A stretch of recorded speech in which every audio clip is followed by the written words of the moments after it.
What is up, everybody, and welcome to a very wonderful episode 277 on Saturday, January 20th. I am one of your hosts, Ernell Pearson, alongside our inevitable one, Devin Brevin, the dude. How you doing, dog? I'm duding. I'm using my He's duding.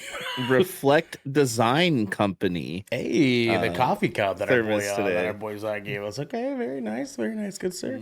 Yes, please go check out Zach. He's Reflect Design Co. great. Great stuff. My Yeah, friend. he's great. He's great. Devin, your Good Saturday. human. I played some DayZ with Brogan and our friend Lee from the East Coast this morning. Killed some dinos. Logan got killed. It's pretty funny. Nice, very nice. He, Love that like, for him. and I quote from Logan Brogan, the Hulk himself. He was like, I don't know why, but just dinosaurs and DayZ just creep me the fuck out. It's scary. I was like, I know. You scream like a little girl, and then he goes, "Shut the fuck up." Wow, great quote. Very, very informative quote there, pal. No, it's just fun. It adds a whole new element to the game. Just there's like, all your zombies and shit like that, but the map is like completely retextured, and they added like 80 something dinosaurs to the game. Some of them try to kill you, some of them leave you the fuck alone, and a lot of them try to kill you. I'm like almost so over you trying to pitch DayZ to people, man. I'm not pitching it at this point. I'm just talking about it. You asked me how my Saturday's been, and that's how it's been. And I had some lemon pound cake, some iced lemon pound cake this morning too. Very nice. Yeah, with my coffee. I had like one of my favorite. Spam, eggs, and rice, baby. Nice. You know what I'm making after the show though? That ass clap. I'm gonna make some General Tso chicken and some cilantro lime rice. General Tso's do go crazy. It do, right? It do. Goes fucking nuts. Speaking of going nuts, though, we also have our baby boy. It is the man, the myth, the legend, the sick one. It is twitch.tv/DJ.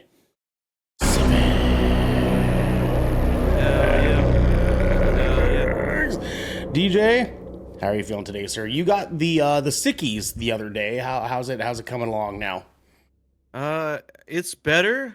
I can still feel like my sinuses like being fucked a little bit because like this cold ass weather. I told you guys like it dropped down to the lowest I've ever seen, and now it got a little bit warmer towards like yesterday, and now it's immediately back down to cold, and then by Monday it's gonna be back to 58 degrees, which I absolutely hate it.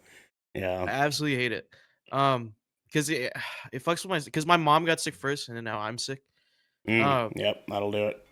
But hopefully today is better. I feel better. I don't feel as weak as I was yesterday and the day before. Yeah, There's still a lingering cough, so like I'll have to like mute myself to cough, which fucking sucks. Because at the beginning of the week I wasn't sick, and so I've been talking with a few people to help cast Valorant tournaments, and there's a Valorant tournament today that I signed up for, and I'm casting for like 4 hours, and man. Literally the day after I signed up, I got sick. I was like, "Fuck, dude, why can't I get sick?" The week before, I was doing nothing. I didn't have to go to class. I didn't have to do things. I didn't have any obligations. I could have been sick and just stayed sick then, but now I'm sick now, dude, and it pisses me off because it always happens. I hate being sick around this time of the year because it always happens to me. Like 3 years ago, I missed Christmas. I missed my siblings coming to visit because I was sick. Oh, that's right. Like, I was quarantined in my room. Yeah, dude. And I was throwing up. And then like the next year was like COVID. So like I got COVID tested, or I got my COVID vaccine and had to be sick for a few weeks for it. For my immune system be built up.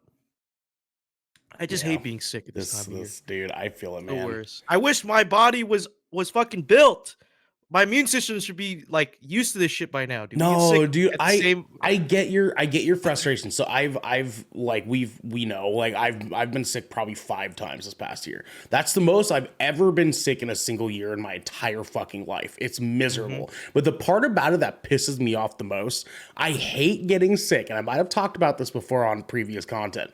I hate getting sick because to me, it's a sign that if there was ever a zombie outbreak that was like airborne, Dude, I'd get fucked. it. I'd get it. I'd be fucked, dude. And you know how fucking bitch made that makes me feel? Like I wouldn't even get bit. Dude, I would just catch if it it by was breathing. anything like spore related, like Last of Us type shit, Done. We're done. Done. We're done. Bullshit, dude. No Like immunity. We would not be the chosen one. We would not be I Ellie. have worked hard would in my not be fucking Ellie. life. I deserve better. You know what I mean? But That's do what I'm but saying, do I? dude. But do I though? Because to me, it's like if I get sick, that means my immune system wasn't powerful enough. It was too weak. That's what I'm saying. You know what dude. it sounds And, like, guys? Seal issue? Yeah. Yeah. You totally I fucking knew. But I'm saying, dude, okay, like I look. I'm not saying I'm perfect, right? You know, I've drank sure. a few. You know, I smoked a little bit. Of course, you know, in the all right. past. You right? know, it's a matter. Everyone does. Mm-hmm. But like, there's motherfuckers who they fucking. There's people my age that can't go like 2 minutes without a vape, and they don't get sick, dude. What about me? Dog. I'm my lungs are clean. My immune Dog. system's all right. You know, my Man. liver's good. Mm. But now I gotta chug down some medicine and I gotta fucking do pills because I'm fucking because my immune system's getting attacked because my Telling you, white man. blood cells aren't putting in enough fucking work. I'm telling What's you, man. going on? Telling you, man. It's bullshit, dude. I ain't fucking here for it. I ain't fucking. It's like my white blood cells are the Dallas Cowboys losing to the fucking Packers. You know what I'm saying? Like they're just in a losing battle. that's You got exactly- white blood cells. I have brown blood cells. Okay. All right. Well, anyways, speaking of brown blood cells, we're not talking about shit blood cells? Jesus Christ. Today, we're talking about shooting fake Pokemon, an Xbox snooze fest, fuck you, Bob Iger, and much, much more, because this is the Good Kraken podcast, where all of us might have brown blood cells. Your choice for all the nerdy video game and pop media news, reviews, and discussions that you want to hear. Live every Tuesday at 7 p.m. and Saturdays at 12 p.m. If you're on this wave, you can head on over to our Discord channel where you can submit questions and topics to the show, get exclusive post-show content, and soon have early access to episodes before they go live on podcast and video services across the digital sea. ER. Probably think because of the beard that I'm really hairy, but I'm not. Shit. But if you've emptied your pockets for the latest and greatest in entertainment, that is totally fine. You can watch us record the show live right here at twitch.tv/Good Kraken Show. If you have Amazon Prime, you also have Twitch Prime. DJ. Prime Gaming. And we would love for you to give that to us to help keep us pushing content out for all of you that are listening or watching at home. But you can also support us by going to our YouTube channel, clicking that beautiful bell and big red button, or by subscribing to our podcast channel by searching Good Kraken with an exclamation mark and leaving a review there. Bitch, you guessed it. All right. Well, we have some captain's orders, everybody. Guys, as we have been talking about, please get fucking ready for February. We got some really juicy stuff coming for you guys.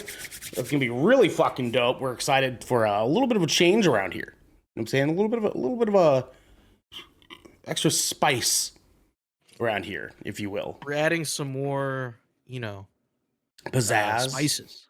Yeah. Yeah, we're adding just a little bit more, things. A little oomph. You know what I mean? More, Little- Some things are changing. some- Ernell and I are Zooming. leaving the podcast. DJ's taking over. Yeah, DJ is gonna be the DJ yeah, we're show. moving in for new blood. Yeah, that's it. That's exactly it. yeah, The so- the Simfix podcast, dude. It's gonna be crazy. Yeah. Garrick is gonna go off of his meds. It's gonna be insane. Jesus, I hope not.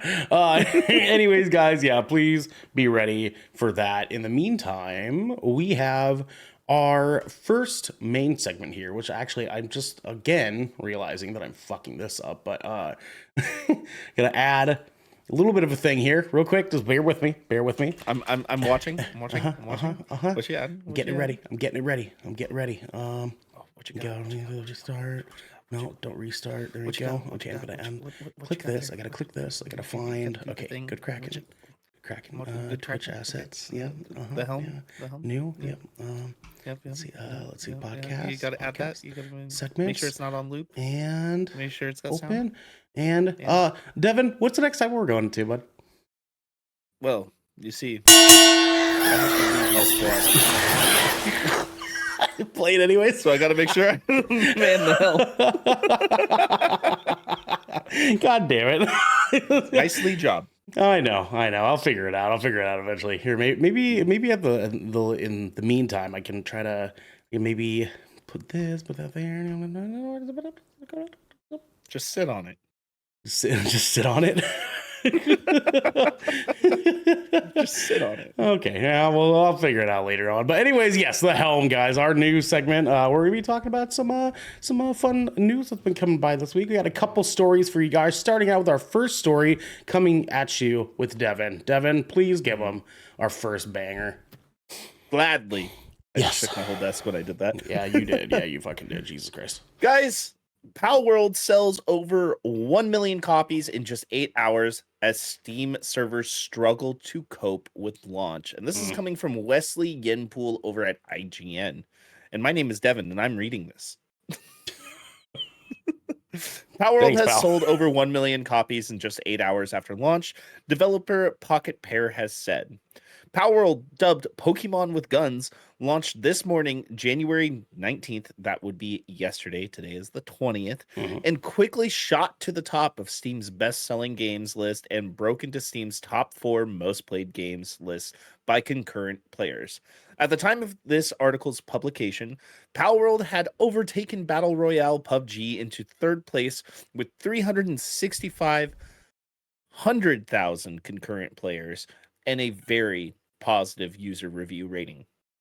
Power World's true concurrent player count will be much higher, with the game also being available on Xbox and Windows PC via Game Pass. The huge influx of players at launch has caused server problems. However, Pocket Pair said Pal World's servers had become unstable, which may cause connection issues. Quote, "We are working to resolve this ASAP!" Explanation point. Pocket Pair tweeted, quote, "In the meantime, some users have reported success in attempting to connect 2 to 3 times or waiting after launching the game." The developer continued, "Amid Palworld's launch success, it's worth noting that the Xbox version lags behind the Steam version in terms of functionality, and now Palworld is out in the wild. Pokemon fans are expressing their concern at the similarities between both games." We also got an update earlier. Ernell shared this to our Snapchat. Palworld tweeted, "Hello, everyone. Regarding the connection issues when trying to host co-op, the number of players exceeded 700,000 concurrent players, and a problem occurred in the Epic Games backend. We had an emergency meeting with the Epic Games team and had them add an update to the Epic Games backend at short notice.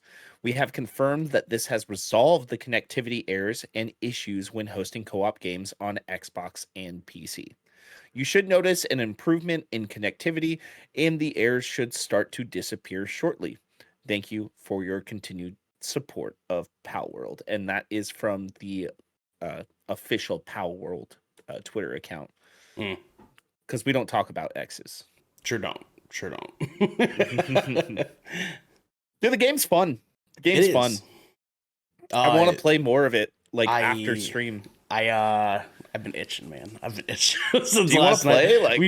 Like- I have to go drop off my kiddo to her mom's, but I am most certainly down at some point tonight. Listen. There's been 2 things that I've been thinking about all night, actually all day since like 2 days ago, and it's Power World and Yellow Jackets. And and last night, while watching Yellow Jackets, which by the way we got to season 2, we started season 2 last night. Holy fuck, Jesus Christ. But I was thinking about Pal World.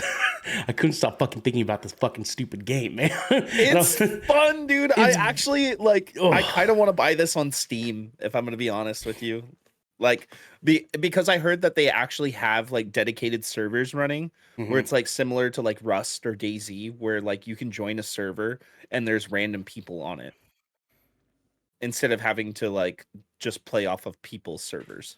Yeah, I kind of want to play it as well too. I mean, it does have crossplay, so like it's No, Steam does not communicate with only the Xbox Xbox one. Okay, with gotcha. Xbox or Xbox PC Game Pass. Oh man, Because but see the that's PC Game Pass version of it is the Xbox version. right. Yeah. So Mhm. God, man, that's such a bummer for them to be running into that too, generally speaking. But so DJ, I know, was originally lined up to potentially play this with us last night. You did not get a chance to. Are you, DJ, still interested in playing this game? Dude, it looks fucking fun. And It is. love I would I appreciate anything that can challenge existing formulas. Uh, you know, Fair point. and Yeah. I don't know if there's a, Pokemon lawsuit coming straight for Power World's door at all, because there is some grounds that they could, and maybe they wanted to wait till full release to like send them the hey, fuck you. Uh, you know, but I think there should be a place for this. And seeing the discourse about this online, um, I think I saw Xander tweet about how he's just like eating popcorn, watching Power World enthusiasts argue against hardcore Pokemon fans. I think that's pretty funny, and it's just a concept that should have been done a while ago. I feel like this should have been done like I don't know, like 2016, dude. Like Yeah. Pokemon with guns sounds insane.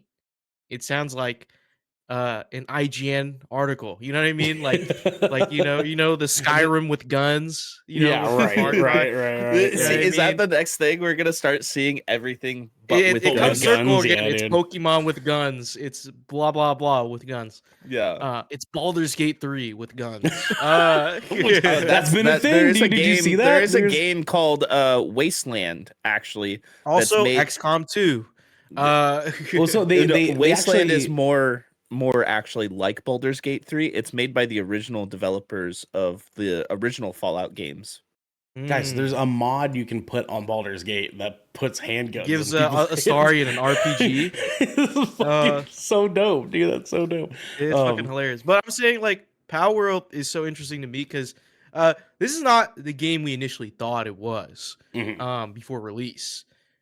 We thought it was just gonna be, oh, it's just like Pokemon with like just the exploration and adventure part and just capturing Right. Pokemon just with a Glock, right? But Little blick actually, blick. That fucking blicky on you, yeah. Yeah. this is more akin to Valheim or Ark Yeah. or Rust. It's Rust, Even it's a 100%. mix of all those games. Um, and what people might be surprised, like booting up Power for the first time, if you guys are interested, it's that you don't actually get guns right away. You actually have to build up two guns. Correct. You Yeah. get a weapons crafting bench at level 20, but there are still pals you can find that if you level them up and get their perk, they have guns. So I think there's I saw a TikTok, like there's two different pals. One pal can get like the submachine gun Mhm. Mhm. buff, and like you can hold it up in the air as it's firing. This is It's so really wild, fun. And then dude. there's another like tree frog looking thing that has an assault rifle. So you can build into that. But I think it's just super interesting. And it's a concept that I think like it already shows you like 1 million people in 8 hours. 1 million copies in 8 hours is nuts. Yeah. For any game. So For a brand I new mean, this is indie legit. title, I mean, it might especially. not be the best game, but at least it's a fun concept. I think this is like another one of those games that kind of like blows up, you know, Mhm. and is like kind of like the fad of like this area of 2024, right? Maybe for the first quarter. Hopefully, it could extend it with more updates and cool shit. Because I want to see this game succeed. Actually, it hasn't done anything wrong. It's just a sick concept. It is Yeah. pretty dope, and I think we kind of like didn't fully comprehend it, because even like it's dope enough, and Devin, I'm sure, can attest for this too. It is dope enough that even though the game is kind of broken as fuck right now, it still is really, really dope. Like, it's still like we still had a fucking good time, even though we had to kind of like we kept running into like or server crashes or game crashes or like things getting stuck in other things. Like, there was one point where Devin's character literally fell into the ground and he had to do a complete like game restart pretty much in order to get it to work. Like those things It's that were open world jank, dude. the open world jank, exactly. But the game is like cool and fun enough with just enough Pokemon flavor to like make it fresh that we still and inevitably had a really, really great time with this fucking game. I don't know how long, Devin, you continued playing on after we got done with stream last night. I just played for a little bit. I did hop in with Shane, one of our big time supporters. I hopped in with him a little bit later in the night, and he's got a whole world where there's multiple people, like people he plays with, that are building their own bases and stuff like that. So I joined. Your characters are they're tethered to the world that you make them in. So I joined in on his world, made a new character, and I played with him for a bit. And he's already taken on the first boss in the game. Gotcha. So I got to see some interesting pals. But I did, however, play for like 20 minutes before we hopped in here on my personal one, and I got raided by the syndicate when I popped in. Oh, wow. Yeah, and one of them had a pistol on him. So there was about So you got five that of them. motherfucking thing on you now? Did you? No, I don't, but I got ammo. I got ammo. Okay. You know you can catch them too. I You can also tried. capture them. I couldn't catch it, and then my pals killed him. And yes, they die. The people die in this game. That's so brutal. When I was playing on Shane's world, I came across a player, right? And I not a player, like a NPC. Okay. Person. Gotcha. And I talked to him, did what I needed to do, and then I straight up went, you know what? Why not? So I captured him, right? And then I got chased down by the police force in the game. there's fucking 5-0 in this. Yeah, what? Dude, like, and crazy. you get a wanted level in the game. And we made it up to wanted level 4. And it started off with enemies that were like level 20, like the police were level 20. Yeah. By the time we got to wanted level 4, they were like level 34. Oh my god. And I pulled this, like, I'm gonna bring him back to base and we'll just kill him off, right? And then we'll be fine. Well, no, they keep coming at you like they do in Grand Theft Auto. And like they just start popping up out of nowhere. So I like rushed to put all his pals away in his pal box real quick, because I was like, oh shit, they're gonna kill all of his pals and like attack his base. So I put all his shit away really, really fast while he was like, what the fuck? He was like panicking, and I was like, shit, I just made this happen. So I put all his pals away real quick, and I was like, he had like a fast travel point super close to him. So we just like let them kill us, and then we like spawned at his base and like grabbed the gear real quick, right? Yeah, it was like the only way to get them to go away was to let them kill you, essentially. Got it. Yeah, because we kept killing them, and then they just kept coming back stronger and stronger. So well, I'm excited to play some more of those, because this game like really does fascinate me, because we kept finding more shit, like new shit, as we were playing. Like every like 10 minutes there's a new thing that we were like, oh fuck, what is that? Or like a new pal would pop up. We're like, oh fuck, what is that, dude? And then we get our ass beat by it. And then we come back, we're like, no, I fucking want you, dude. And then me and Devin were like watching one of them get his fucking ass beat by our other pals, and we just started standing by waiting for us to throw our little pal balls to capture it. actually, I got knocked and you weren't gonna revive me because I know you were like, I'm gonna get this. And I was like, what? I didn't see you, dude. I didn't see you on the You stairs. walked right over me. I didn't see. There was so much shit going on, dude. I didn't know what the fuck was going on. Anyways, I'm excited to play some more of this with you, DJ. If you're down later, you should probably join us, man. Yeah, we gotta get you into this fucking game. I'll try to. Yeah, we'll see if Garrett can hop us in. We can jump you into our GK server, if you will. I'm almost thinking that I might have to make another world for us.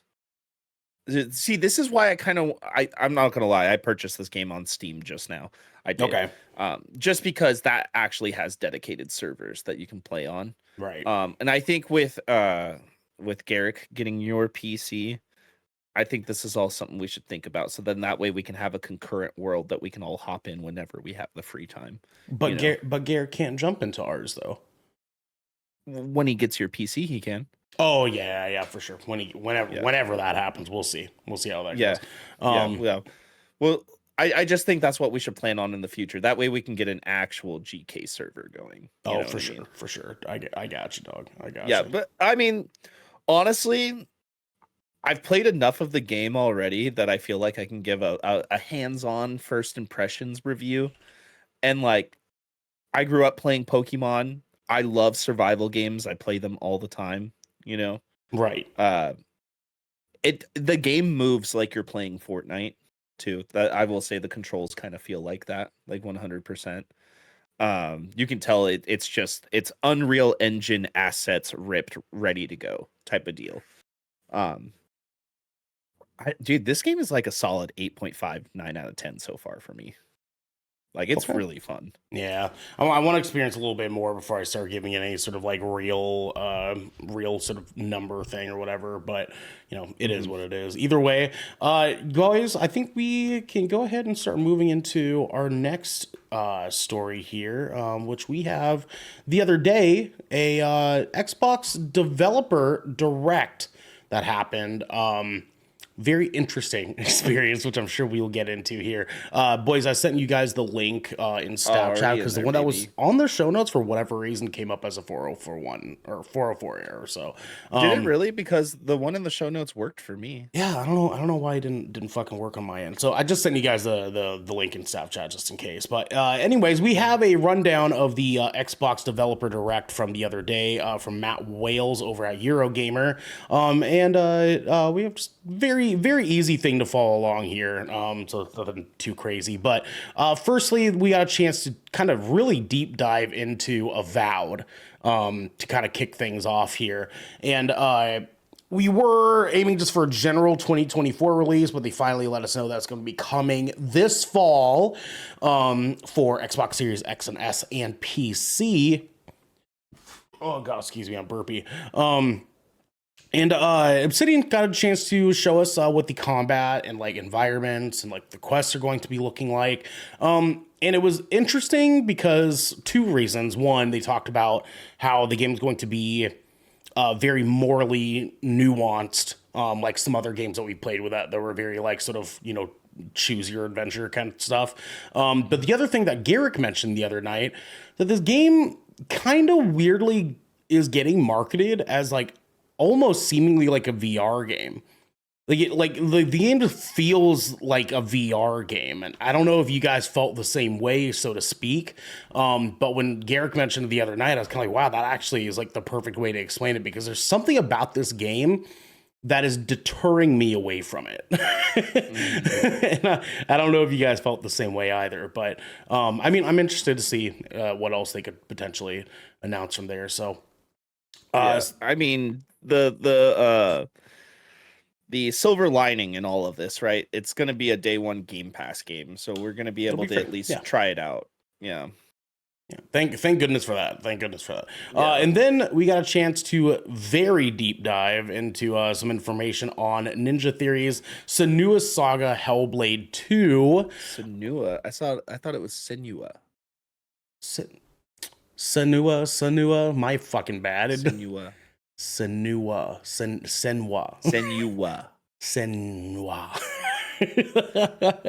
Hey, it's only because you would do it to me.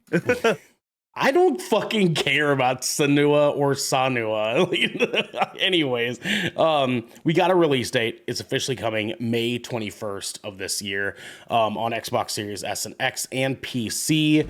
And from what I understand, it will be a day one Game Pass drop. They talked a lot about the combat being reworked a little bit.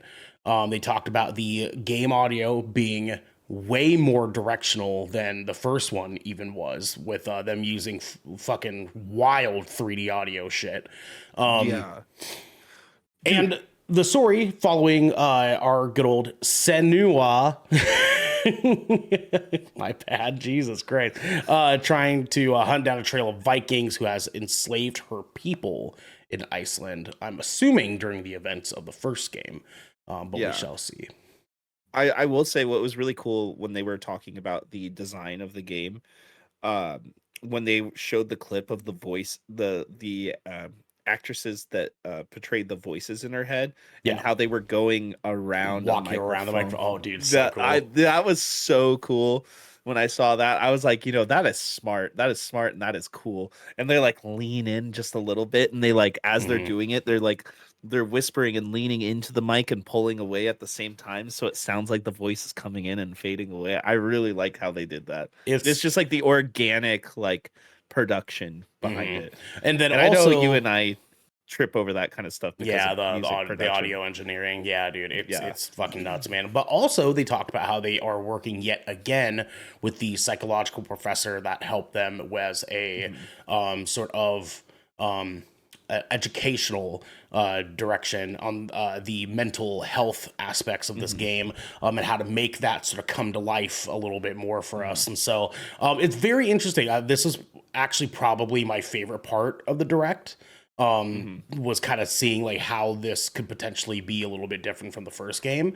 I think my favorite part of it was them talking about how they are wanting to make the combat feel a little bit more like every encounter you are surviving by the string of your fucking like you are just hardly making your way through every combat encounter. And something like that sounds really fucking cool to me. So DJ, did you play the first one? Do you plan on playing this? Nah, dude. The first one, I didn't play the first one.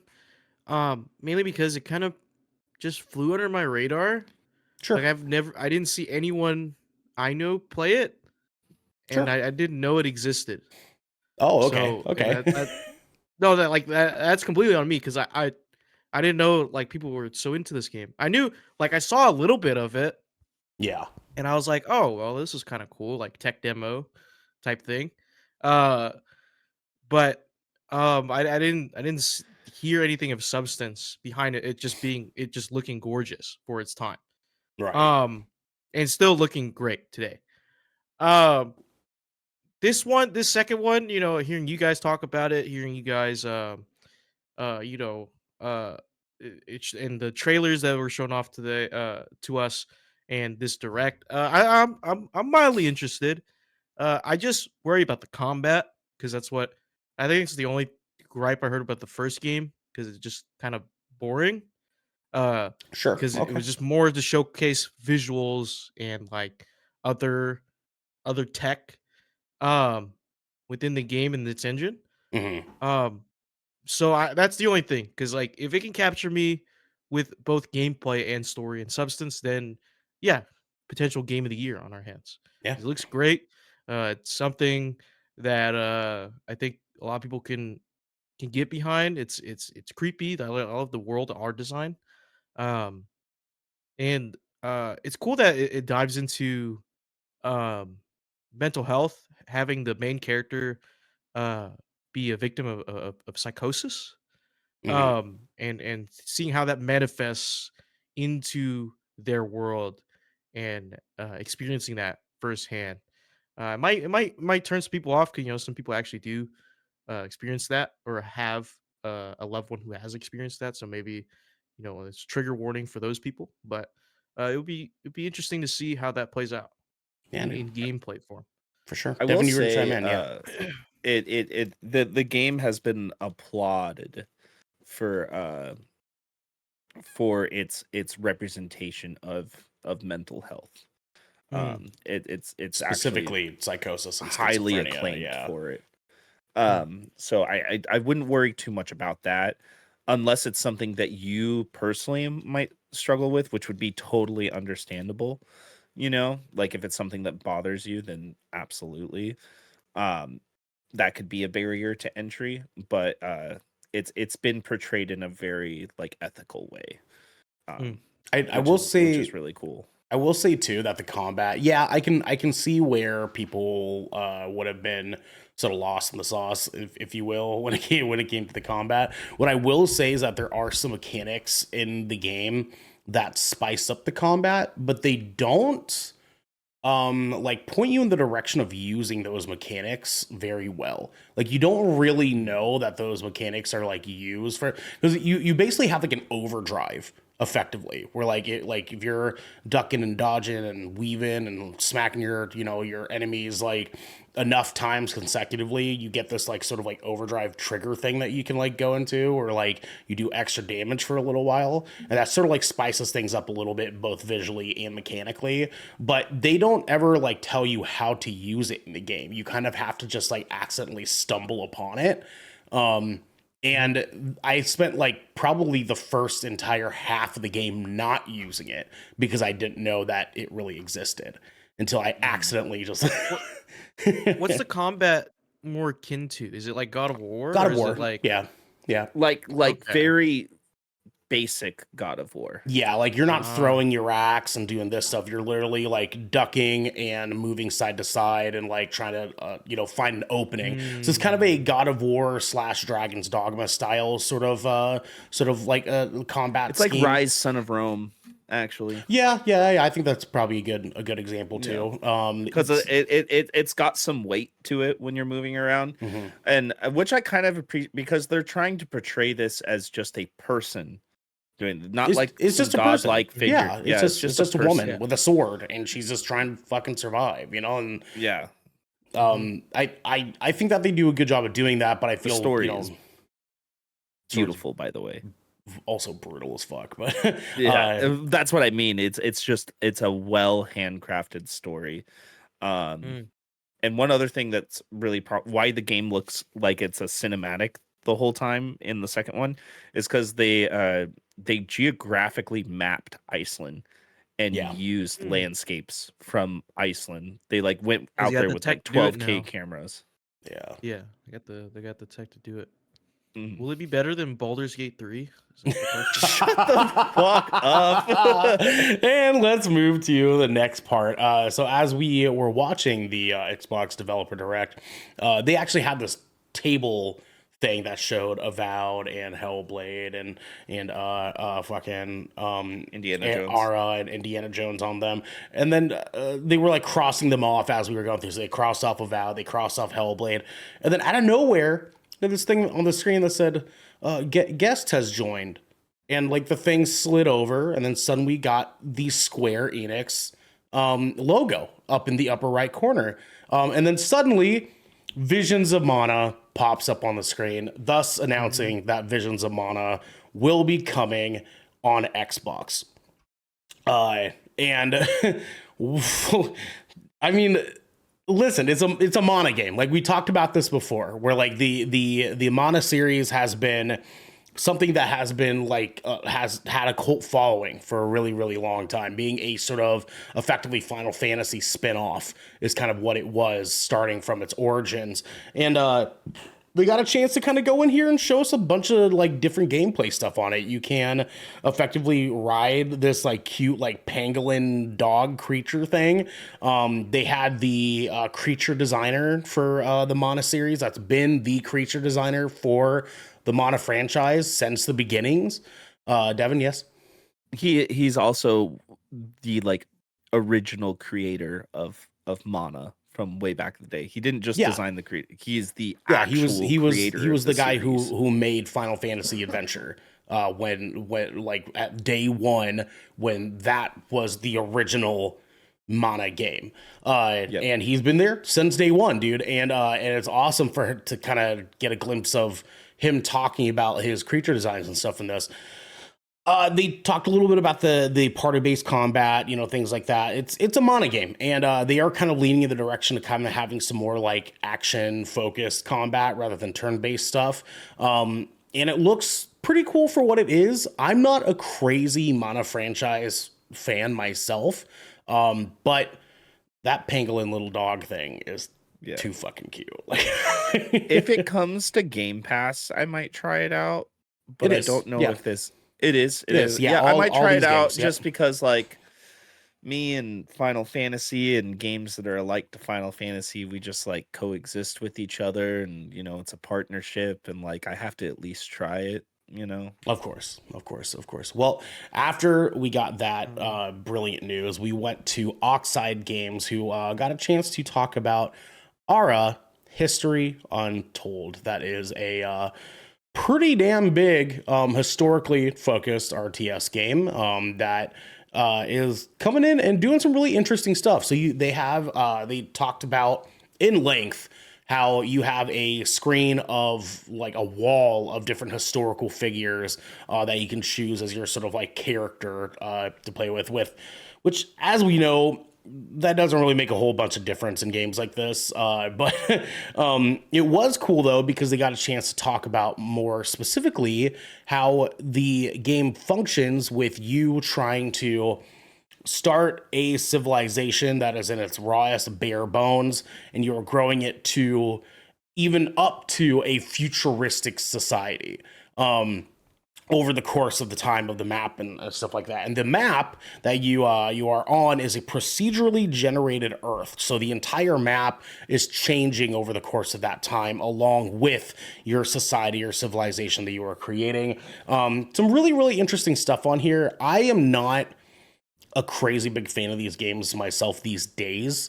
I used to be super into StarCraft, super into Civilization, very, very into Age of Empires 2. That game was fucking all up in my fucking PC way back in the goddamn day.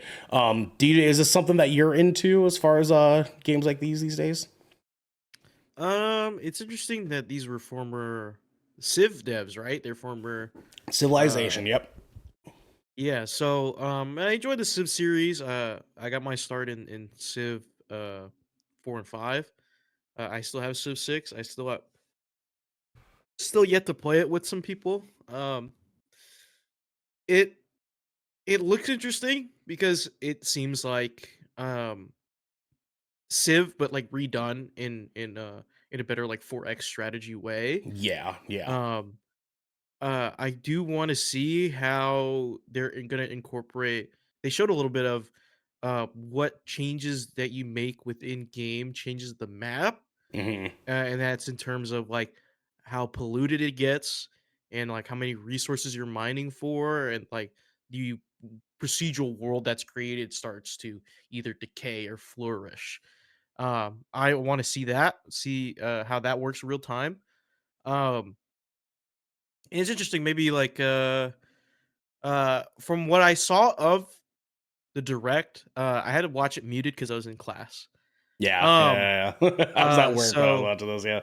um, I was looking at it, I was like, huh, this is kind of like it builds on the idea of what civilization is in the terms of like, oh, what if these these like fictional like or not fictional historical leaders in time Hmm. kept with their empire, um and this kind of builds on to off of that like fantasy, that idea of like um what ifs of society Yeah. if we went this way or that way, and it just expands on that and not just kind of a flat like, oh, let's build nukes, build a Right, right, let's right. keep the seven great world wonders and stuff, and just objective based. It's more of, oh, let's fucking build and see what happens. Uh, so it's interesting. Interesting. I want to see how this goes.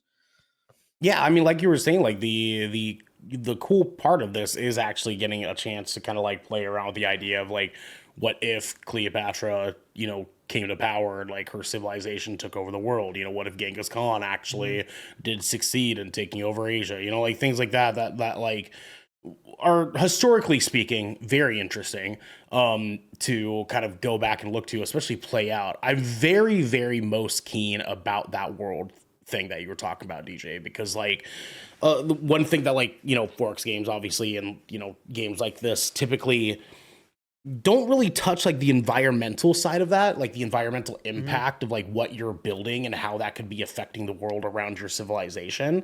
And it's cool that they are making that a little bit more of a centerpiece in this. It was also cool too that they are still implementing historical monuments around the world, like you're mentioning the Seven Wonders of the world. They're implementing even more than just the Seven Wonders. There's historical monuments that they wanted to just directly put in this as is, rather than trying to alter them in any sort of way, and that was really, really cool too. DJ. I was gonna say, thought came to my mind because like I played Civ, but I think I enjoyed the kind of gameplay of I don't know if you've heard of the game Crusader Kings. I've heard of it. I didn't Um, play it though. but like Crusader Kings is like mostly all of Europe and like a little bit of Western Asia, Yeah. and basically it's like in like whatever the 1500s, and like you start there, and you basically control like you either control like an area and a vassal, and you there's so many layers to the game, and like you know you got to pick your descendants. There's spies you can send. You can set up a war declaration type stuff.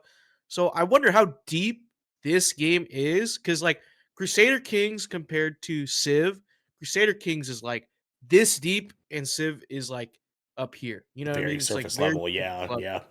You know what I mean? So I wonder where, because like Crusader Kings is overwhelming in the fact that it teaches you nothing, and like Right. there's Yeah. so Yeah. many levels to the game where even I still don't understand. Civ is like that baseline entry into these type of strategy games where it's like, oh, build this if you have the resources, do this if you have this, you know, just very bare minimum requirements. I hope it's a blend of both. Yeah. Um, Yeah. because I thoroughly enjoy making a little fucking vassal, little fucking lord, and like taking over an empire and calling it Dell Optiplex 9000. You know what I mean? In the year 1498. You know Yeah, what I'm dude. Yeah, saying? And exactly. Yeah. my Yeah. descendants Prince Intel. Like I wish I could name my fucking Yeah. descendants in that, Yeah. like, you know what I Yeah. mean? Yeah. And Of I've course. like Yeah. 8 concubines. You know what I'm talking Right. about? Yeah. Of So like course. Yeah. it's shit like that. Shit like that. I love those kind of story He's, implementations of Crusader Kings. he But I said also like bag the randomness and concubines. like I do like the approachability and accessibility of the Civ series. So I hope this is kind of the bridge in between the two, Yeah, that because happy I medium. enjoy Yeah. both aspects of both games. I just wish it was like they were together, just smashed together, and I could have like a deep and accessible experience. Yeah, that would be really, really cool, man. I'm excited to see a little bit more of this. Maybe it will be the happy medium between the two. In the meantime, we got our final look here with Xbox getting a chance to talk about Machine Games working on Indiana Jones and the Great Circle. We got a confirmed 2024 release. They did not give us an exact date, but they did give us a pretty deep fucking view on what this game is going to be, which, come to find out, is a first-person Indiana Jones experience brought to you by the voice of one Troy Baker, who sounds really fucking close to Harrison Ford. Holy shit. Like really close. Really Like, fucking close. especially like young Harrison Ford. Yeah, man, it was fucking almost uncanny, dude. It was nuts.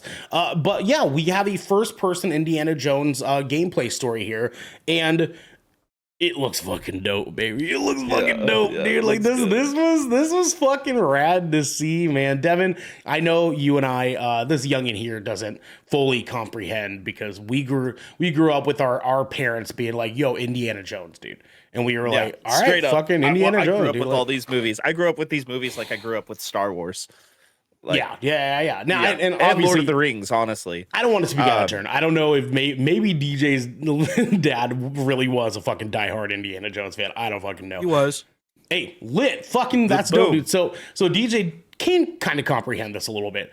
I want to go to you, Devin, real quick. Are you fucking hyped on this? Yes, this is actually like my favorite era of Indiana Jones. This is set between Raiders of the Lost Ark and The Last Crusade. So, which is like when he actually got into the crazy, spooky, spiritual shit of the wonders of the world and artifacts and stuff like that. I do think the name is a little underwhelming. The subtitle, in the Great Circle. Devin wanted that 5-word name, DJ. You know what I'm saying? He wanted Indiana Jones. I mean, let's be the fair. big fat let's ass. be fair. They already do that. Yeah, well. Indiana Jones and the Dial of Destiny. This is Indiana Jones in the Circle. Like, I understand because they did show a little clip in the reveal trailer that made sense why it's called the Great Circle. Like, it was very brief, and if you blink, you'll miss it. Yeah, for sure. But I like the first person view of it. It does look like it still needs a little bit of polishing, but that's expected. I bet you this game doesn't come out till fall or holiday. Honestly, that's probably sure. And honestly, this might get delayed into 2025, and that's why we didn't even get a window of when this is coming out. Which I would not be surprised. Which is the reason why I didn't even try to get it on my Fantasy Critic, because I feel I have a strong feeling like 85% chance this is getting delayed into early 2025. Okay. But one thing I like that they pointed out, so Indy's thing is punching Nazis, right? That's this whole thing. So we love that. It's amazing to have Machine Games make this game, because right. They're all about killing Nazis. Let's fucking go, baby. Let's go. So I'm 100% behind fucking up Nazis. Yeah, so let's fucking go. Dog. Another game about fucking up Nazis is my niche, So one cool thing that they did in it, though, like to give you some immersion while you're first person beating the shit out of Nazis, is your knuckles and your hands actually get bloody from like getting fucked up and beating from fucking up Nazis, dude. Yeah, man. Yeah, he just like licks one hand. It's crazy. He just pours some water on it for his first day. Love that shit. Loses his finger. Oh, let me put this back here and pour some water. Yeah, he like punches the Nazis. Oh fuck. But I do want to point out some things that are cool. In a lot of the environment spots where you're doing like Laura Croft and Nathan Drake type shit, like crawling and climbing, or Assassin's Creed, whatever you relate to, it's all the same shit, honestly, when it comes to that part. Yeah, for sure. It does go third person when you're doing environment like moving, which I thought was cool. And they said they're like, they wanted to be a first person game because they want you to feel like you are Indy. But when it comes to the puzzles and the environment moving stuff and the cutscenes, they wanted to go third person. So it had that cinematic feel to it, like you're watching a movie, which I thought was a really cool thing that they added to that, which really brought me in. I will say this looks better than I thought it was going to. This was a title that I was kind of worried about. Yeah. Todd Howard is producing the game. I don't know if that really means much of anything anymore. Unfortunately.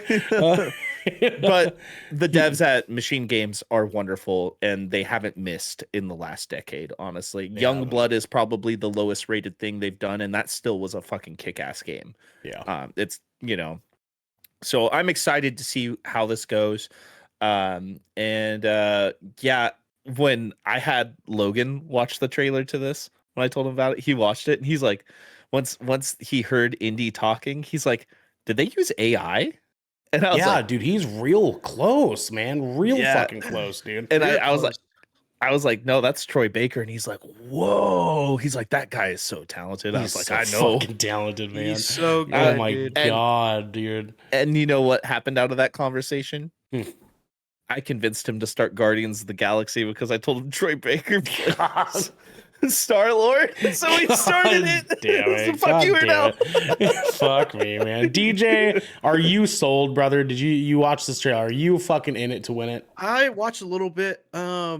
It I love the premise. It looks great. I love how they used like they use Harrison Ford's likeness.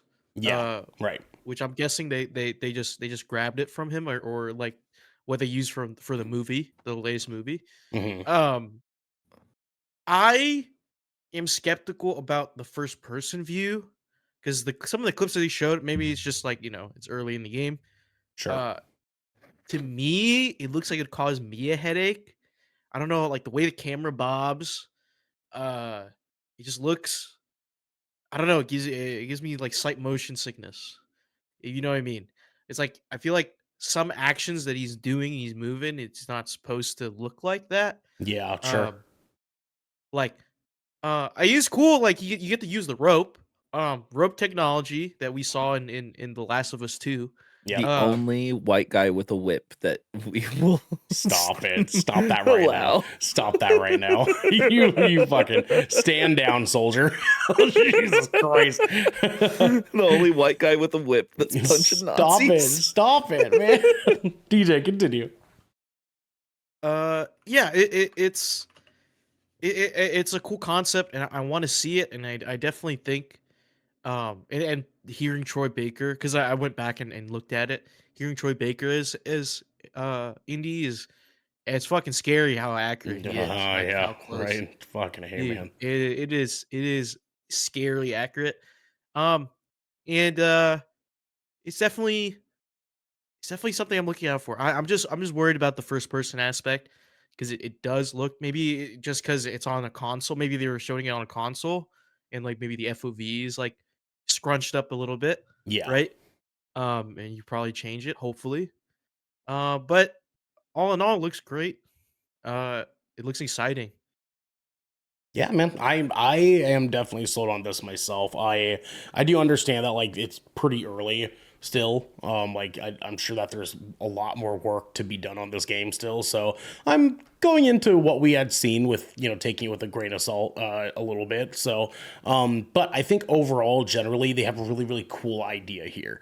And the presentation was pretty damn good for what they were giving. So I'm most definitely excited to give this game a swing, no pun intended, and see where things lead to in the Great Circle with Indiana Jones. With that said, fellas, let us move into our headlining segment here. DJ, what are we getting into next, man?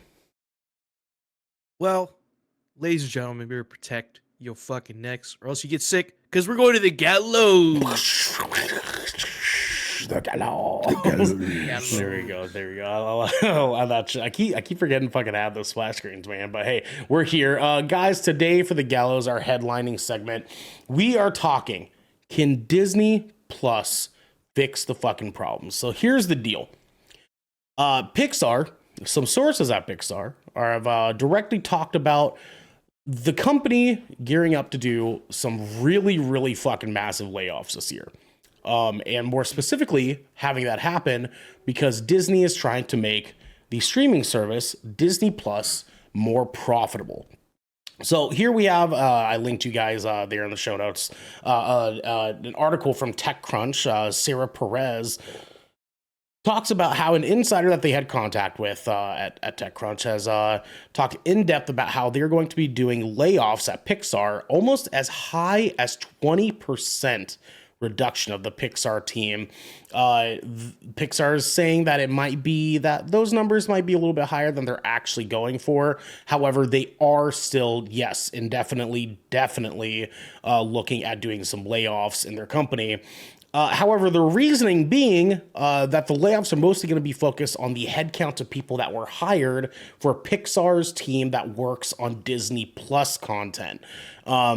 And we talk a little bit on Q4 of 2023. We had 7 million new subscribers, bringing up the total to 150.2 million. However, that is still not as high as they are wanting to be grabbing, because the company was looking for a $2 billion increase for what they're wanting out of Disney Plus. The problem here is that most of this is being done at the behest of one Bob Iger, the CEO currently of Disney, and it is being talked about because of the outcomes of movies like Lightyear, like Onward, like Elemental that recently came out, underperforming, quote unquote, of their expectations. And with that said, I think we can kind of dive into this here. Devin, your hand is raised, my sir. Fire off. Onward is fucking amazing.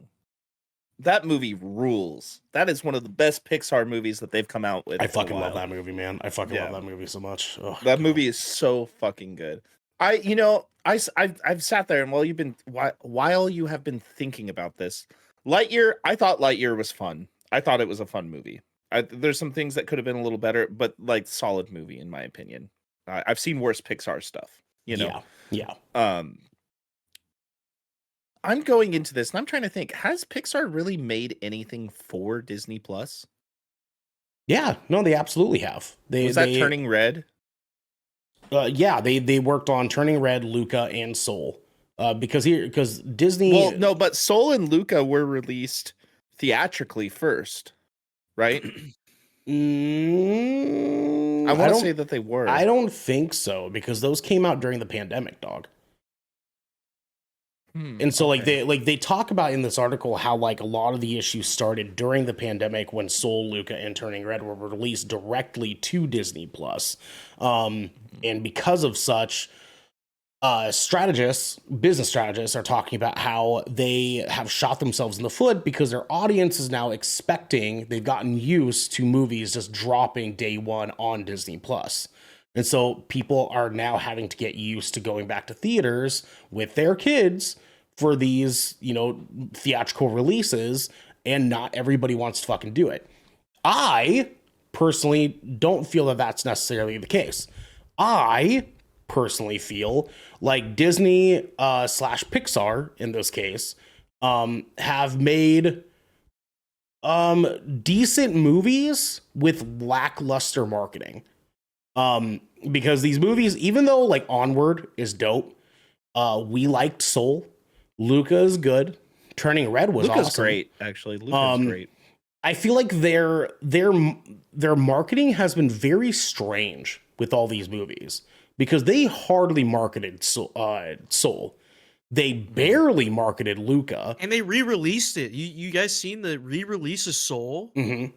Yeah. And it got like nothing because they didn't market it at all. Yeah. They're not putting any budget behind their marketing, and we see it a lot with Marvel stuff too. Mm-hmm. Actually, like Echo barely any marketing. Secret Invasion had a lot of marketing, which was weird because it wasn't good. I mean, the Marvel's got a ton of marketing. Marvel's was fun. I'm Marvel's surprised that fun, movie got shit on as much as it did, because I thought it was a fine movie. We all thought it was good. Well, the thing to me is that it almost feels like they are almost purposefully not marketing content that is focused on Disney Plus, which is odd because their goal is to make Disney Plus profitable. And so like them not marketing to the masses appropriately for their content that drops on Disney Plus seems weirdly contradictory to what exactly they're trying to get as an outcome here. Like they hardly market Star Wars shit for Disney Plus, and I would maybe argue that's the one thing they have to potentially have people crawling for Disney Plus here. Ahsoka was fucking one of the best things I watched good, one of the best shows last year, hands down. Yeah, hands down. Yeah, DJ, I don't know, man. Do you feel like Disney has options to turn this around even before we even start talking about ways that they could potentially do it? Do you think that it's even possible with Disney Plus? Dude, I think they've kind of just dug a hole for themselves in the sense of like how they rolled out these like movies and short films. It's very weird. Like, because when you mentioned you started listing off the names of these, and I'm like, damn, those were all Disney. Like those were Disney, Hmm. Disney stuff. And I was like, damn, like I only watched one of those, and that was Soul, and that was it. Um, I mean, I saw a bunch of. The only reason I knew about Elemental was because when I was going to watch other movies last year, The trailer was it on was just the fucking All the trailer. every time, time. dude. It got Yeah, annoying. I'm like, I'm yeah, and trying to we're see a like, horror movie. Why am I seeing a trailer for yeah, yeah. Elemental? Or like, my movie theater has like a little pre-show thing before the previews, and they always have like an interviewer interviewing the cast members for Elemental and like explaining it. And I'm like, the only reason I know about some of these other movies you mentioned was because of Twitter, and it wasn't because of their own ads. It was because the discourse surrounding those Right. Word of mouth. those films. Remember Turning Red? I think was it the one with the red panda? Yeah. Um, People they were like saying like, "Oh, why is this?" I don't remember exactly why people had a problem with it, but it was definitely something of concern. They thought Like, it was crude that it was supposed to be a analogy for a girl hitting puberty because she turns yeah, into a like, panda as her period, if you will. uh huh, Yeah, yeah. So, like, it's stuff like that. I don't know, cause like I think they know how to do those movies very tastefully, like addressing those things, and they're good at those. But I don't know, man. I feel like people are tired of it. Like, yeah, especially in this day and age when people want to feel represented or want to feel represented and feel seen about their condition, especially when in this day and age where more of that mental health is known and out there. I don't know if it's I don't know if it's like there's a disconnect. I don't know if there's a disconnect. I don't know if there's just like you're just missing the mark between them and their audience, like they're the audience they're trying to target. It's weird. It's a weird situation, like because these movies would be a hit like 10 years ago. yeah. Well, and Uh, and the thing is too, as a sort of secondary, you're kind of beating into a secondary that I was speaking on earlier. I feel like that there is some fatigue with these movies where like it mhm. almost feels like they're kind of starting to run out of ideas. I don't know if you guys noticed with like the past like I don't know 8 Disney/Pixar movies. They say like conceptually speaking, they seem very uninspired. And like we go and watch these Yeah, movies, and we're like, wow, that was actually, pretty good because the story is really good.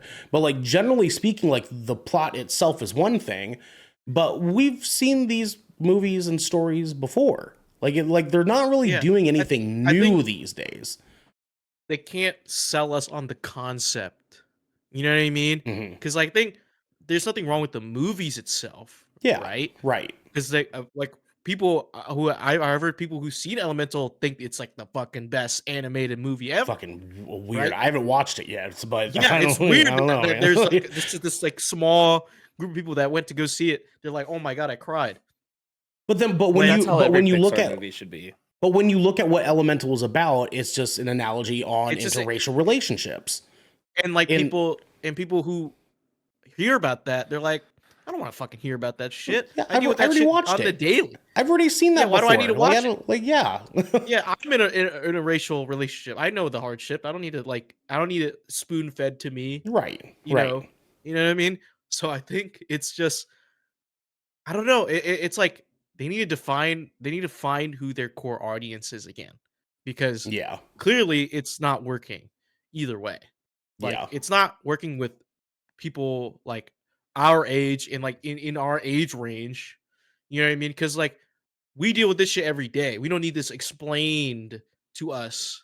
Like it could be to our kids or Hmm. your kids, right? Hmm. Maybe, but like, will they be old enough to understand that concept? You know what I mean? Like, is it Yeah. presented in a way that they'll be able to like cognitively just understand that? You know what I'm talking about? So like, it's a weird thing that they're trying to aim for. They're trying to hit us as well as the next generation of youth that doesn't really give a fuck. Well, You know what I mean? I Because they're also want you know to make sure that I'm clarifying here too, because like we're not going into this saying that like the representation is not needed, because it definitely is. It's just Mhm. Disney and Pixar have had times where they've done representation very well, and they've had other times where they've only dipped their toes into it and have refused to actually dive in. And Genesee and I have actually had this conversation many times before, where it's like Disney seemingly is a massive pussy at representing things that they should represent in the right way, because it seems like they're very tone deaf about a lot of this stuff, and they don't actually go to people that can advise them on what these things are actually like in real life. And so we get this very haphazard, surface level, sort of Frankenstein pieced together like story that, you know, the if you will, the right wing conservative people are fucking sick of, because they're always talking about the woke left, and then the left, like other people that do enjoy these movies, are saying, "Well, you didn't even actually represent us correctly here, so why should I They're in want to this, like, fucking weird watch middle this?" ground. Like That's what I'm they're saying with the audience thing. yeah, Because like they won't even commit. even then, like I'm sure I haven't watched Elemental, but I'm sure they've represented interracial, like the plight of interracial couples in a good way. But if you look at it from the outside looking in, dude, having interracial couples be generalized to water and fire, it's cliche.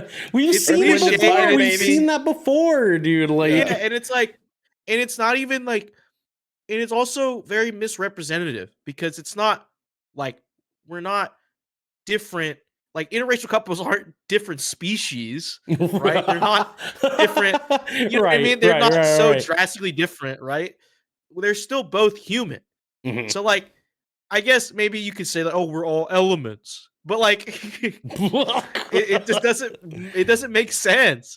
So like I'm of course I'd tungsten. be like I don't want to watch this dumbass movie.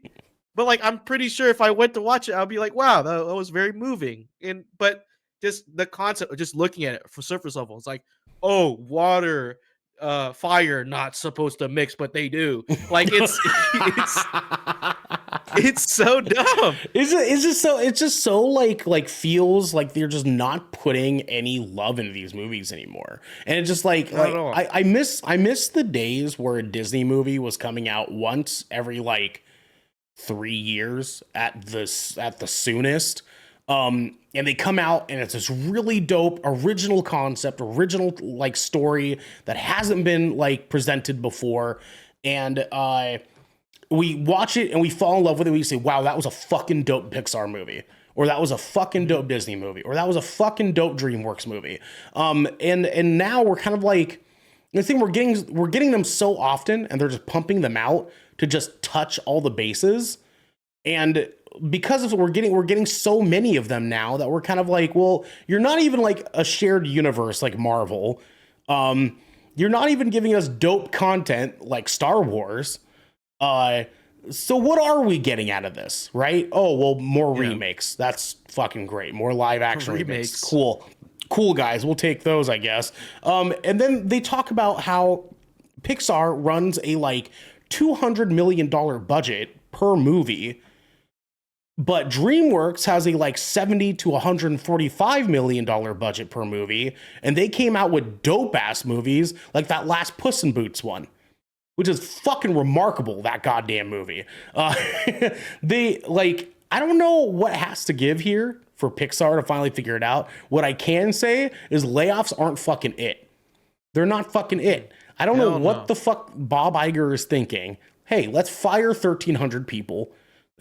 And maybe Disney Plus will be more profitable. I don't know. Maybe move those 1,300 people into a studio that can be dedicated towards making a good fucking movie, an original fucking movie for the first time in 5 years. And then, yeah, maybe you'll pump out some more fucking money that way. Maybe more people want to watch Disney movies at that point. You know what I'm saying?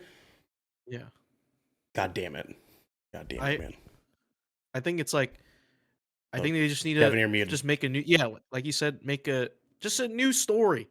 Like it doesn't have to be this think piece that we need to like, oh, all of us need to be together. Like I think it's like you said, they don't do good enough with the representation. They don't go fully all the way. So like Mhm. either you go all the way on the next one, or you just scrap the whole piece thing altogether and just make a new original story Just give that's us a good engaging, family story, entertaining. man. I mean, that. Yeah, a family story or something. Just base moral stuff, and then we can work back to where we are now, where we can make those think pieces again, right? And like it's a whole encompassing moral of the story situation. Well, to You know, me, this is exactly, and Devin was talking about this earlier. This is exactly why Onward was so good, because they weren't talking about geopolitical problems. They weren't talking about socioeconomic problems. They were just talking about, hey, what if your fucking dad died and you and your brother don't know how to handle that? That's a fucking genius plot. That's a genius fucking story. We Yeah. have not seen that before. And Onward absolutely should have got more fucking respect on it, but it didn't because they didn't fucking market it. And we talked about that earlier too. Devin, what do you need from these Disney Pixar movies going forward in order for you to feel more value from them? Just more thought. I think they need to expand outside of doing their, inside movies and Elemental. Like Inside and Elemental almost feel like the same type of movie. You know what I mean? Right. It seems like some of their movies feel like the same. Like Luca and Turning Red feels the same, with the only changes like maybe the scenery and some characters. Yeah. And I feel like they just need to do more original things. Like, give me more stuff like Big Hero 6. Give me more stuff like Onward. Continue doing Toy Story. Like Well, actually, I don't know about that one. They need to end Toy Story, man. That's where he's gonna wrap it no, up, man. dude. Toy Story can keep going with different characters. It doesn't always have to be kids Woody play or with toys Buzz. anymore. Sure. You know what I let's be mean? Like They're all that streamers. concept. They're all streamers, DJ. That world of Toy Story is every toy is alive, right? So that could go on forever, and they could make it more modernized. I'm not saying Next reboot the Toy franchise, Story is all iPads with Coco Melon but on it. there's Bluey Duck. like I'm sitting here looking at the catalog here. Give me another story like Up. Holy shit. Goddamn. Like, Good movie. Yeah. Up is one of the best. Like, give me more Incredibles. We've only gotten 2 Incredibles. There's so much you can do with that story too. Mhm. So much in that world. Like I don't need no more cars. Yeah, we don't need more cars. I'm That's- looking at this that's thing. a What the long fuck go. Man, is I the want more Legend of cars. Mordu? What is that? Exactly, man. Exactly. They didn't I've market that never heard either. of it until I looked in here. You know what I mean? Yeah, man. Like, No, it's just that there are franchises that Disney now owns that they can pull from and they can make more stories out of too. And it's kind of weird when Marvel is doing better representation than Pixar does, because Pixar used to be Weirdly. the leading representation model when it came to anything made by Disney. It's So crazy. that Monsters Inc. is DreamWorks, isn't it? Yeah, that's DreamWorks. is it? No, it's not. No, it's Disney. Yeah, it's Pixar, yeah. Yeah. Give us fucking- another Monsters Inc., dude. Yeah. I don't know how they expand that story, but They Again, there's a they lot give people us follow. Give us Boo grown up. God damn it. Give us Yeah, Boo grown. yeah. Give us Boo's daughter. You know what I'm Yeah. saying? We could do that. We could and fucking do that. it from the perspective of the human instead of the monsters. That'd be really cool. I mean, like- it's just generally Yeah. speaking, like even you just naming like some of those movies. I mean, like Toy Bug's Story. Life. What? Bugs Life. Bugs A Life. Bug's Dude, Life. They could do Bugs another Bugs Life. Life. I mean, like the thing is too is like they don't even need to be like touching on franchises that we've had for a long time. Like there is room for new, fresh stories if they would stop giving us just bare bones stories. Like the Okay, like Soul was like, fucking dude. good, though. Fucking any of us in fucking high school could have thought, oh my god, let's make a story about interracial relationships. And DJ goes, oh, can the Latin woman be fire? And we say, sure, okay. Hey, can the white dude be water? He's Holy- actually black. can the black dude be water? And we're like, sure, dude. And like that's the most thought they really put in to that story. Like that's really like the most. You already have fucking Shark Boy and Lava Girl, man. I mean, it's just like comparatively speaking, like Elemental compared to DreamWorks. I don't know, Up. about an old widowed man whose wife fucking passes away, and now he has to travel via a house attached to 400,000 fucking balloons that's traveling through the Because fucking that was sky. their dream to go to fucking, I don't know, the Amazon or wherever the fuck they were at. It's a fucking genius. That's a genius fucking. That's original. That is tasteful. That is heartfelt. Like everything about that is fucking dope. If someone pitches that to me rather than there's a fire woman who falls in love with a water guy, and water and fire don't mix good together, and we're like, yeah, and we're supposed to fucking like that. We're supposed to be like here for that. Like there's just so much more they could fucking think of, man. That video games do better. Like, come on, dude. It's frustrating to think how these guys used to Disney be the Plus pinnacle. is gonna start making games, dude. Watch. Disney Plus, yeah, Disney Plus in-app games like they're gonna Netflix, go dude. the way of Netflix. They're just it's gonna be a fucking game streaming service. That's the way, because kids don't have toys anymore, dude. They fucking playing games, right? Yeah, they don't have exactly, toys man. anymore. Yeah, I mean, and speaking of which, give Disney us more Plus Wreck-It should make a Ralph. Power World anime. That's what they should do. Power World anime, baby. Let's fucking go. Anyways, boys, I suppose we will see how this goes out. I mean, I fucking wish all the best to the employees that are potentially going to be getting laid off this year by fuck Pixar and everyone who's fuck all the layoffs happening, dude. I Yeah. hope everyone is stable or will be stable. Yeah. It sucks. Find And some we're all decent with jobs. you. We're all with you. And fuck Bob Iger. Fuck Bob Iger. Well, Yeah, fuck it Bob doesn't Iger. feel Fuck like Bob that Iger. since he came back, he's actually been trying to get Disney Plus canceled altogether. Like he doesn't want it there at all. He's been doing a lot. He's also one of the Because- biggest reasons why Marvel's the way that it is right now. And it just if all CEOs across the world just cut their pay in 25%, I'm pretty sure they could pay. Oh, they would do all sorts of shit if these fucking CEOs just had their pay docked 50 fucking %. Oh no, they would I'm not making $1 million more this year. Guess everyone else's problem, dude. Yeah, I know. Well, man, what are we I doing know. wrong? It'd be more like 50 million, but Yeah, 50 million, dude. Yeah, I didn't make my 50 mil quota this year. Guess you guys gotta fucking boot it. Anyways, boys, we'll see how things go. In the meantime, we'll talk our schedule for next week. On Tuesday, we have another good Kraken podcast. We're going to be talking, what do we need from Destiny 2's The Final Shape? So that's coming up in June. We're getting that bad boy, supposedly, so far as we know. And as some pretty long-time Destiny fans, we need to get a chance to talk about what the fuck the final shape needs to be in order for us to give them our fucking money and justify it. Because I'm more than likely going to give them my fucking money anyways. I don't know if I'll be happy. I mean, about I it, am. Yeah. I am. Yeah. I've been playing it off and on these last few months, and Yeah, I know. It's a bittersweet taste in my mouth too, but I suppose we had a chance to talk about it on Tuesday. On Thursday next week, we got another Shipwreck show, and you guys know the rundown for that. If you are in our Discord and you are a Twitch subscriber, you can write into the show by going to our Discord in the Shipwreck Submissions channel, writing in on there, and asking us anything that you possibly want to ask us for us to answer live on the show, and make it a fucking good time. So please see us there. And then next Friday, we have another Splash Damage gameplay stream where I will be playing The Last of Us Part 2 Remastered. Because I got that $10 upgrade, baby. Let's fucking go. I thought we were going to play Tekken 8, man. You know, I want to save that for the week after so that we can get these guys warmed up and see how many of these guys want to buy that game, because I don't know if they're gonna day one it. I don't know if these guys are gonna day one it. I already pre-ordered it. Hey, let's go. Let's go.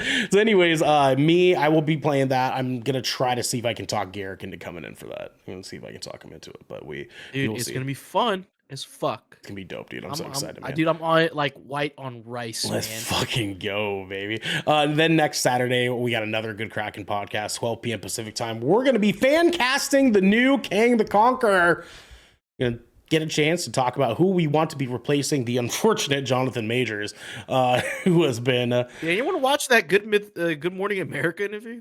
I watched some of it, and I did not know. He just seemed like he was just lying through his fucking teeth, honestly. Yeah. It was really sus. Dude, I and felt like was just nothing like, I came turned out it of that off. interview. Yeah. Like, absolutely nothing.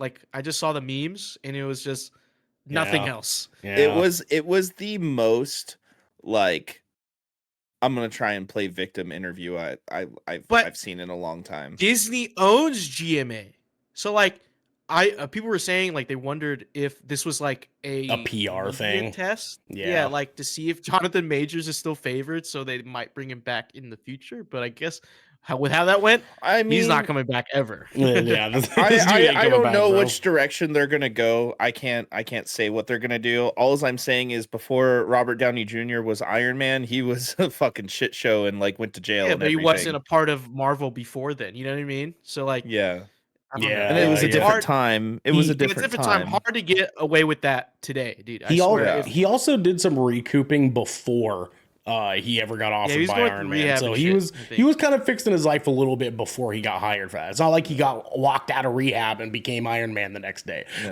He had a little bit of time to figure his shit out. We'll see. Anyways, we'll be talking about that next Saturday. Guys, please let us know how you think Disney Plus needs to be moving forward. Let us know your favorite Pixar and Disney movie, and let us know which one you think needs to be just shelved for fucking ever. Elemental, aka.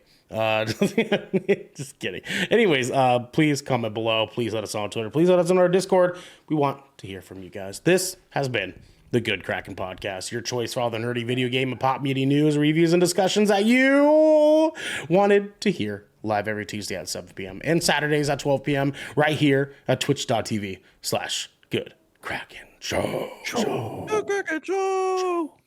If you're on this wave, you can head on over to our Discord channel where you can submit questions and topics to the show, get exclusive content, and soon have early access to episodes before they go live on podcasts and video services across the digital sea.